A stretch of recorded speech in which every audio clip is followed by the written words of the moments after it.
तो आप लोग का स्वागत है जीनियस स्टडी क्लासेस में आप लोग का स्वागत है। तो आज हम लोग करने वाले हैं, पिछली क्लास में हम लोग किए थे फिजिक्स का क्लास 1 क्लास 2 कर चुके थे, ठीक है। आज क्लास नंबर 3 होगा। क्लास 2 में हम लोग जो बात किए थे प्रकाश का परावर्तन के नियम के बारे में हम लोग पढ़ चुके थे। तो आज हम लोग इस क्लास में जो पढ़ने वाले हैं गोलीय दर्पण और गोलीय दर्पण का प्रकार सब पढ़ेंगे, ठीक है। और हम लोग संबंध के बारे में कुछ जानेंगे, ठीक है। उसके बारे में हम लोग जानते हैं। देखिए स्टॉप, गोलीय दर्पण क्या होता है जानिए हम लोग उसको, ठीक है। देखिए, जिस दर्पण का अगर परावर्तक सतह आपको गोलीय दिखाई पड़ेगा ना, उसे हम लोग गोलीय दर्पण कहेंगे। जैसे आपका ये आपका गोल हो गया, ठीक है?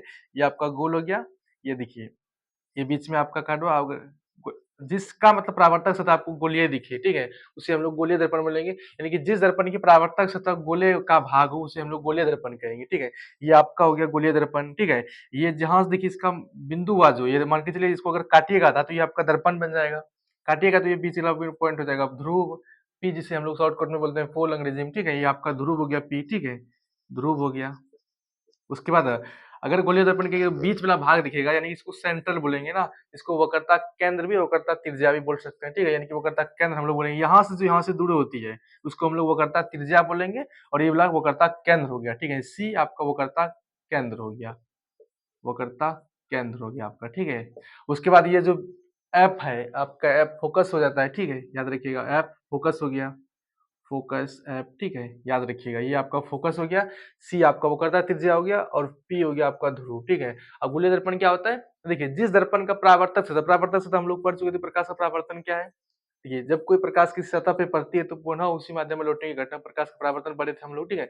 जिस दर्पण की परावर्तक सतह गोले आकार का हो, ठीक है, गोलीय आकार का हो, उसे हम लोग बोलेंगे गोलीय दर्पण, ठीक है। अब देखिए, गोलीय दर्पण को अगर बीच से काट देगा तो ये दो प्रकारों में बढ़ जाता है, ठीक है। यानी देखिए, गोलीय दर्पण दो प्रकार का होता है। कितना प्रकार का होता है गोलीय दर्पण? गोलीय दर्पण दो प्रकार का हो जाता है। पहला आपका अवतल दर्पण होता है, दूसरा आपका उत्तल दर्पण होता है, ठीक है।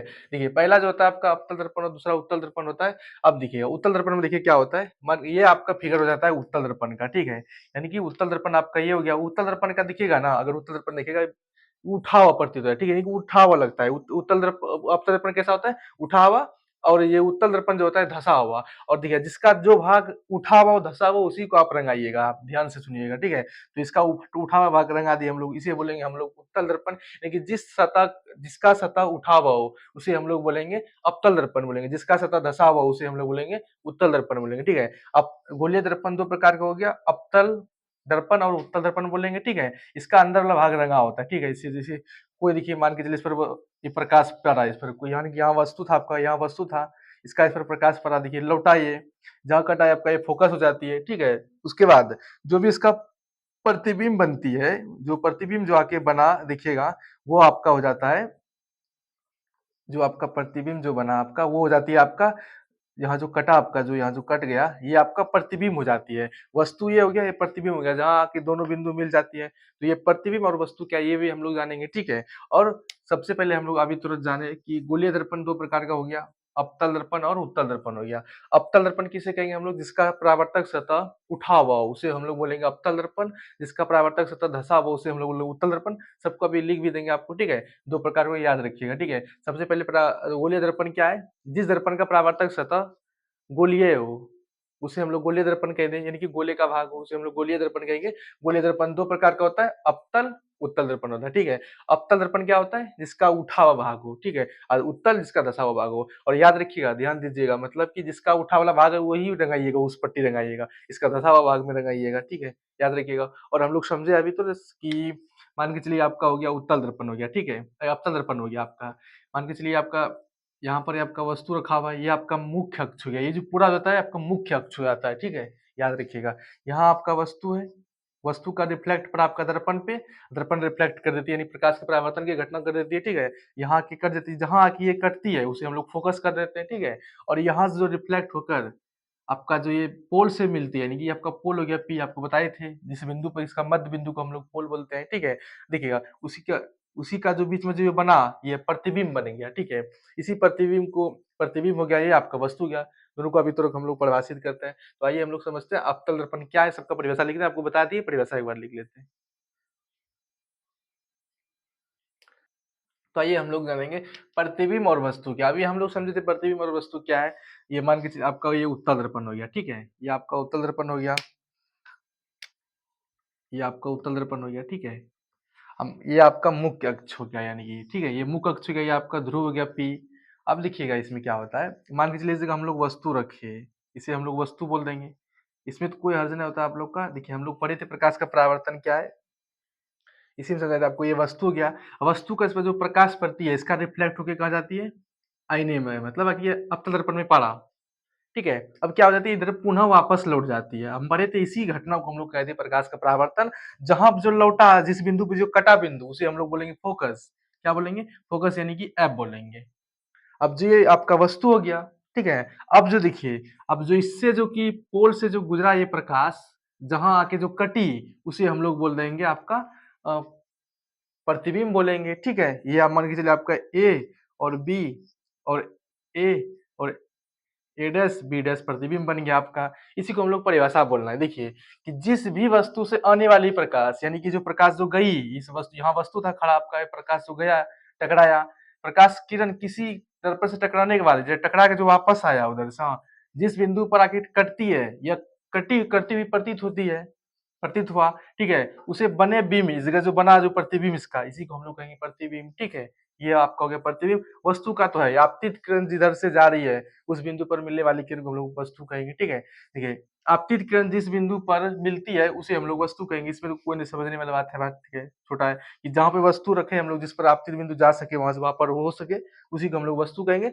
जहाँ वापस होके मिले बिंदु को जो वहां और कट गया जो, उसे हम लोग बोलेंगे प्रतिबिंब बोलेंगे, ठीक है। ये समझ गए हम लोग, ठीक है, दोनों।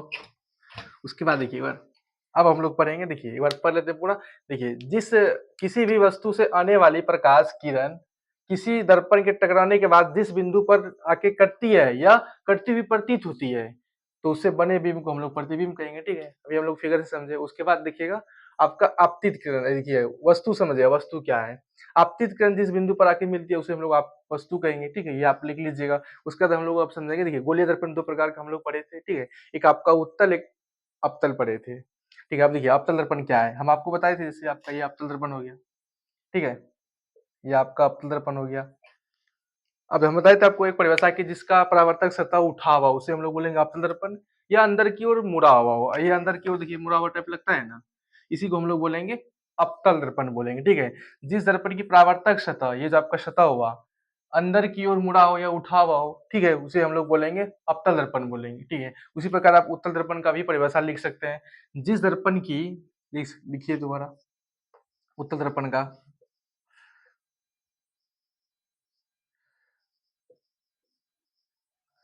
उत्तल दर्पण का, जिस दर्पण का परावर्तक सतह अंदर की ओर मुड़ा हुआ आपका अवतल हो गया, और इसका लिखिएगा ऊपर की ओर उठा हुआ हो, ठीक है। इसका देखिए उठा हुआ, इसका धसा हो, ठीक, उसे हम लोग बोलेंगे उत्तल दर्पण, ठीक है। तो आइए हम लोग इसको जानेंगे, अवतल दर्पण का विशेषता और इस उत्तल दर्पण का भी विशेषता, दोनों के बारे में जानेंगे, ठीक है। देखिए उत्तल दर्पण आपका परिभाषा बोले थे, देखिए आप उत्तल दर्पण को देखिए, ये आपका उत्तल दर्पण हो गया, ठीक है। और ये मुख्य अक्ष हो गया आपका। इसमें क्या होता है, देखिए इसका अंदर की ओर क्या है बताइए, बाहर की ओर ये उभड़ा हुआ है, ठीक है। यानी कि जिस दर्पण की परावर्तक सतह बाहर की ओर उभड़ा हो, बाहर की तरफ उभड़ा है, ठीक है, उसे हम लोग बोलेंगे उत्तल दर्पण हो, उत्तल दर्पण कहेंगे, ठीक है। ये आपका परिभाषा से हम लोग समझा देते। अब हम लोग का उसके बाद पढ़ना है आपका उत्तल दर्पण की विशेषता और अवतल दर्पण का विशेषता पढ़ना है, ठीक है। देखिए पहला विशेषता क्या है इसका, ये प्रकाश की किरणों को क्या करता है बताइए, एक बिंदु पर एकत्र करता है। अब जैसे उत्तल दर्पण बनाइएगा आप, ये आपका उत्तल दर्पण हो गया, ठीक है। ये एक जगह क्या करता है, एकत्र करता है।